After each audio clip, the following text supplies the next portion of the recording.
le RN est piégé par son propre processus de normalisation. C'est-à-dire que à la fois, ils ont voulu se normaliser, dans ce cas-là, il faut jouer le jeu des normes. Et puis, vous savez, vous avez aussi autre chose, c'est-à-dire que dans le fond, le RN se retrouve dans une situation où il était un peu en périphérie. Il était un peu le chevalier blanc, il critiquait tous les autres partis politiques. Et dans le fond, tous les arguments qu'il a utilisés pendant des années, qui ont fait son succès finalement auprès de l'électorat, se sont retournés contre lui. C'est-à-dire, la justice est trop laxiste avec les délinquants, notamment ceux qui jouent avec les fonds publics.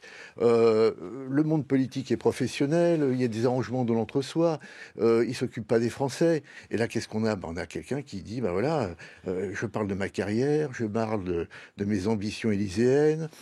Et on se retrouve donc, il se retrouve un peu piégé. Et je rappelle que si vous voulez, dans ce combat à la fois médiatique et rhétorique, je rappelle que quand même, quand la loi Sapin 2 est passée, je crois me souvenir que Marine Le Pen plaidait pour une inéligibilité à vie des élus condamnés. Je pense qu'ils s'attendaient, dans le fond, à une forme de mansuétude. Finalement, ils jouent sur cette normalité du monde politique qui fait que, dans le fond, on est un petit peu dans l'entre-soi.